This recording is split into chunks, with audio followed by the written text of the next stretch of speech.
គុណតម្លៃសំខាន់ជាងតម្លៃមនុស្សជាច្រើនធ្វើអាជីវកម្មដោយប្រកួតយកតម្លៃថោកតែការប្រកួតតម្លៃគឺជាយុទ្ធសាស្ត្រដែលចាញ់គេបន្តិចម្ដង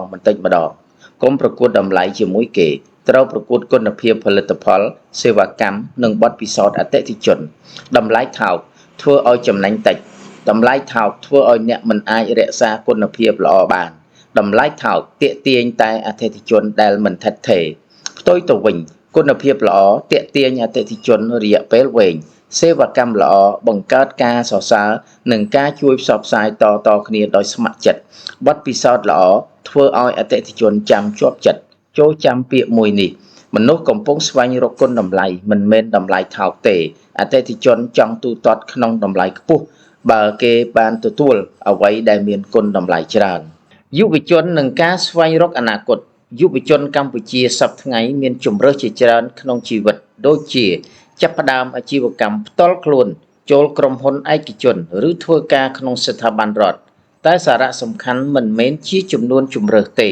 វាគឺជាការមានគោលដៅច្បាស់លាស់គោលដៅជួយឲ្យអ្នកដឹងថាតើត្រូវទៅណានិងត្រូវធ្វើអ្វីតែការមានគោលដៅតែមួយមិនគ្រប់គ្រាន់ទេប្រសិនបើអ្នកមិនអភិវឌ្ឍខ្លួនឯងរៀងរាល់ថ្ងៃរៀនបន្តិចម្ដងគិតបន្តិចម្ដងអនុវត្តបន្តិចម្ដងអនាគតល្អតែងតែត្រូវបានបង្កើតឡើងពីការសម្រេចចិត្តតូចៗទាំងនេះសួរសំណួរមួយថាតើអ្នកកំពុងធ្វើអ្វីថ្ងៃនេះដើម្បីបង្កើតអនាគតដែលអ្នកចង់បានការអប់រំជាមូលដ្ឋានគ្រឹះក្នុងការកសាងអនាគតមនុស្សជាច្រើនគិតថាការអប់រំមានតម្លៃតែក្នុងសាលារៀនតែពេលនេះមិនមែនអញ្ចឹងទៀតទេនៅសម័យបច្ចេកវិទ្យាទំនើបនេះព័ត៌មានស្ថិតនៅលើដៃយើងយុវជនអាចរៀនបានគ្រប់ទីកន្លែងតាមអ៊ីនធឺណិតតាមអេបតាមវីដេអូតាមបទពិសោធន៍ការងារផ្ទាល់ការរៀនគឺជាអាវុធសំខាន់បំផុតក្នុងជីវិតមិនមែនសម្រាប់ប្រឡងតែសម្រាប់ប៉ះឱកាសសម្រាប់បង្កើតអនាគតសម្រាប់ក្លាយជាមនុស្សដែលអ្នកចង់ក្លាយ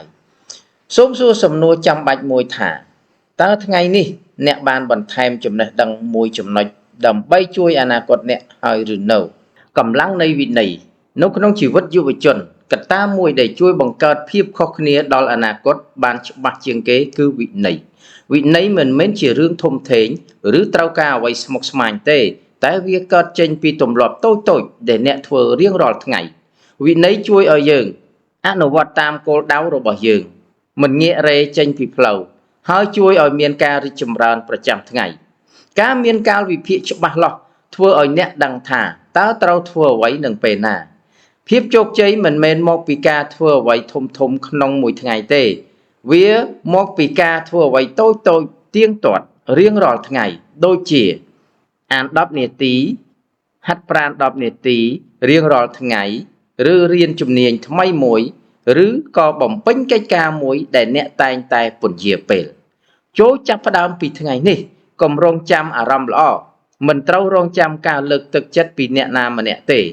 វិន័យគឺជាធម៌ពលដែលជួយអ្នកឆ្ពោះទៅរកអនាគតដែលអ្នកប្រាថ្នា